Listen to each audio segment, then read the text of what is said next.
Assalamu alaikum, Shaykh. Assalamu.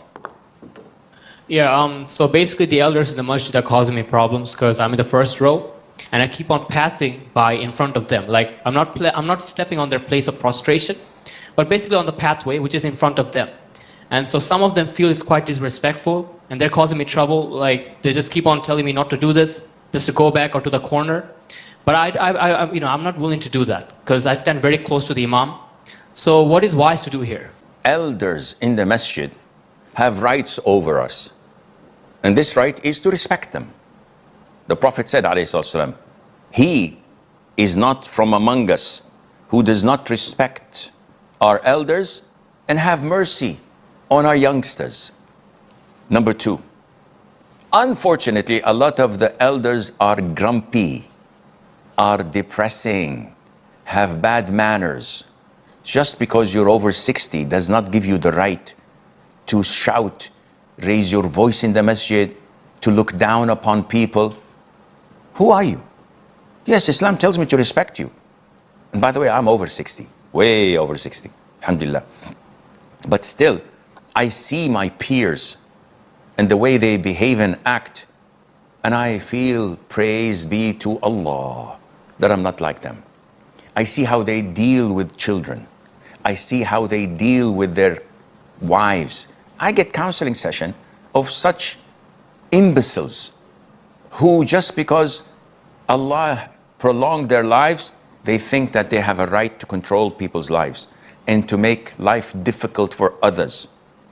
And they taunt people, they gaslight people, and especially in the masjid. They raise their voices, they start to collaborate together. They're like, hyenas. They're like the mafia. When they see someone, they all attack. What knowledge do you have, uncle? Zero. Do you know anything of the Quran, uncle? Nothing. Then why are you dictating what to do and what not to do? So this is point number two.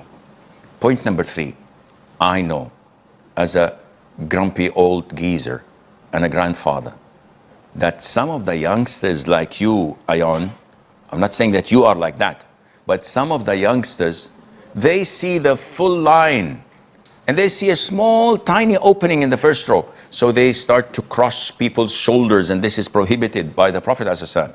And they spread people to just move on and try to go. What are you doing? He said, oh, I want the reward of the first row, next to the imam, behind the imam. Duh, come early. The iqamah is in a couple of minutes, maybe in a couple of seconds. Well, I saw the opening, I'm entitled to go there. No, you're not. You're not entitled to harm people, akhi.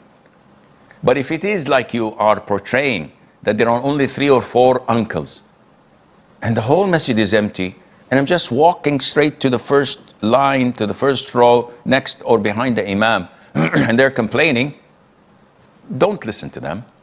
But don't be arrogant, don't be disrespectful. Whenever they say, you shouldn't do this, you have to go to the back of the masjid, you should not do that. You said, okay, uncle, okay, thank you, Jazakallah khair. Ignore them and sit. Again, we have to look at both views, weigh the pros and cons, but I don't think that the uncles would just speak because you're a youngster coming behind the imam for no reason. Maybe you are doing some harm.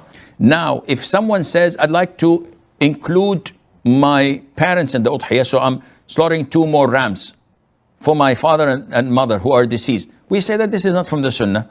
Include them in your own sacrifice with your family. So 1 sheep does it, or 1 goat does it. He says, no, but I have a lot of money, I'd like to do this. The sky's the limit, go ahead, no problem. But to think that it is mandatory or it's highly recommended, the answer is no, it is not. The Prophet only did 1 for himself and his family, and 1 for his whole ummah. Those who are unable to slaughter will have their share, inshaAllah Azza wa Jal. But it is wrong to go all the way in saying that this is prohibited. No, this is halal. What is prohibited and an innovation is to slaughter something specifically for the Prophet ﷺ. This is totally prohibited. None of the companions had ever done this, nor the tabi'een or tabi'it tabi'een. And this is foolish, because anything that you do among the good deeds, the Prophet will be automatically accredited